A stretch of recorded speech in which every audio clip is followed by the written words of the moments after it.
ñu xool njëkk l'observateur lu mu fësal ci xëtam mu njëkk Mouhamed Samuel Ahmed Sarr la xëyee ci xëtam mu njëkk di ñoo xam ne mi ngi ci jafe-jafe yoon tourbillon judiciaire la ko tuddee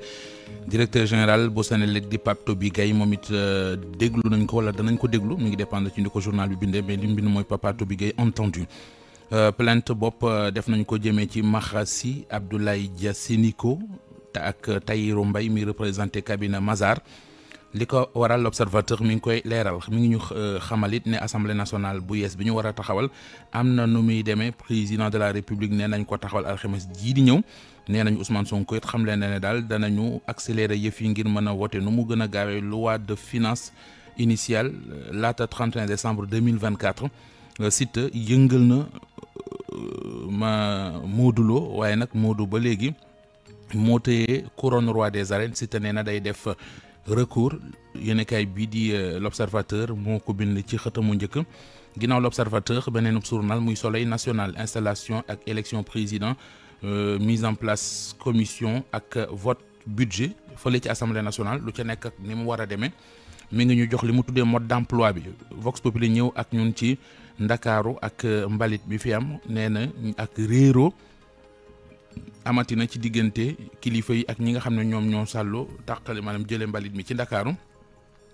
yéenekaay bii di Le Quotidien ñëw ak ñun ci Samuel Sarr mi am lante ak yoon li waral coow li ak lam ci xam mi ngi ñu koy wax Walf Quotidien di ñu wax ne lu aju ci topp teraanga ju lewul ju ñu làq bitim réew jamono ji kon ñi nga xam ne ci Macky la ñu àndoon ñoo ngi ci coona seenu fit dalul enquête xëy ñu xamal ne ñi seenu fit dalul mooy ñi dëkkee ci li wër arène nationale ndax bu combat di waaj a tàmbale ak buy jeexee yépp ci jafe-jafe la ñuy nekk combat bi woon démb Modou Lo ak Siteu journal bi lañu Modou Lo mooy wéy di téye titre roi des arènes am waaye nag mi ngi ko seexoon ak Siteu moo xamante ne ji kon dawul daayul yéenekaay bii di Le Public di waxtaane wàllu njëg yi yokk ak croissance bu Sénégal bi wàcc nee na gis na daal mbir la boo xamante ne ji kon bu ñu ko lijjantiwul dana doy waar ci ñi jiite réew mi nañu xam ne bi mooy deuxième et dernière grâce bi ñu leen di jox Tribune jox kàddu gi Bougane Gueye Dany muy ñaawlu li mu tuddee appareil judiciaire boo xamante ne ji ñi ci nguur gi dañu ko bëgg kon ngar dajjoo yéen kay bi di point actu wàllu diplomatie la xëyee ak Diomaye Faye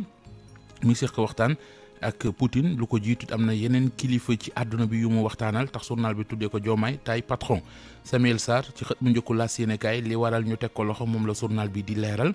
yéenekaay bii di Source A dellu si ci ba duñu xamal ne la ca xew mooy plainte contre plainte libération dikk ak ñun ci West Africa Energy nee na geex total la fa am mooy entreprise bi nga xamante ne ji kon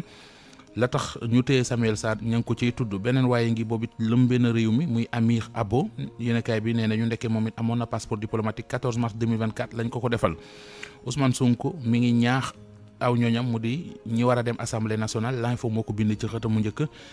réew mi quotidien nañu Sonko li mu bëgg mooy assemblée nationale new look maanaam assemblée nationale boo xamante ne ji dana wuteeg lool yi fi doon am lii quotidien nañu Moustapha Diakhaté lu aju ci xeex bi muy xeex ngir wàllu démocratie fa la taxaw ba léegi ko xam-xam ne juróom fukki at a ngi mu nekk ca taxawee nu ni mel record xëy taxawal ci xëtamu njëkk Nicolas Jackson footballkatu Sénégal la bu nekk ci Angleterre Chelsea keroog dafa dugal bit yéenekaay bi nañu muy juróom-ñaareelu bit bu mu dugal ci saison moom Nicolas Jackson Modou Lo mi am ndam ci kanamu Siteu it record xëyee na ko bañ ñu xamal nit ni Siteu nee na day dem CNG kalaame ji fa ndam li ñu jox Modou Lo ndax Modou gënu ko yeyoo Alaaji Babacar